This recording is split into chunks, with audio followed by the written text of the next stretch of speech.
Ano ang kahalagahan ng pagpili at pagbigay ng pangalan sa binyag? Ano ang kwento ng iyong pangalan? Bakit ito ang piniling pangalan para sa iyo? Ito ba ay pangalan ng isang santo? Ito ba ay may mahalagang kahulugan? Ang ating pangalan ay espesyal.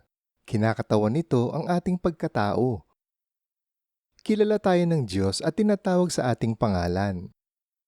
Nakasaad sa Isaiah chapter 43 verse 1. Ito ang sinabi ni Yahweh na lumikha sa iyo. Huwag kang matatakot sapagkat ililigtas kita. Tinawag kita sa iyong pangalan. Ikaw ay akin. Nung tayo'y bininyagan, tinawag tayo sa ating pangalan at pinagtibay ang ugnayan natin ng Diyos.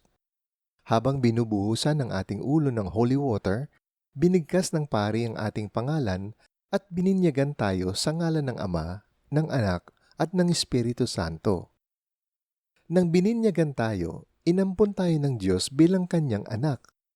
Naging bahagi tayo ng pamilya ng Diyos, ang kanyang simbahan. Kahit na milyon-milyon ang mga tao sa mundo, kilala ng Diyos ang bawat isa sa atin. Alam niya ang ating mga pinagdaraanan sa buhay.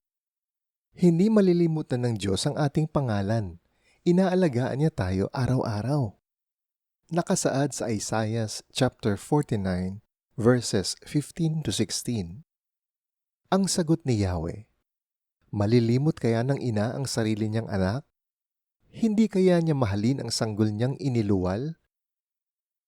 Kung meron mang inang lumilimot sa kanyang anak, hindi ko kayo kakalimutan kahit sandali.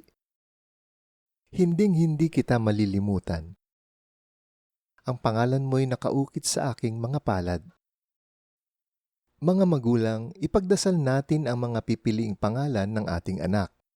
Pumili tayo ng pangalan na magpapatibay ng ugnayan at pagmamahalan nila ng Diyos.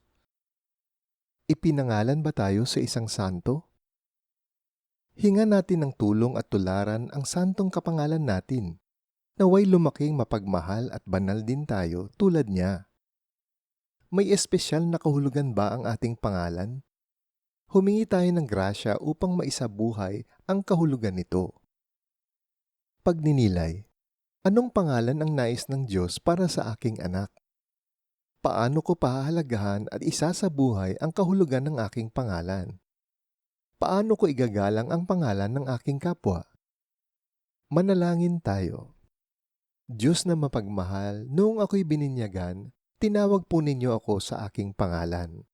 Tulungan po ninyo akong mabuhay bilang inyong anak. Naway pahalagahan at isabuhay ko ang kahulugan ng aking pangalan. Amen.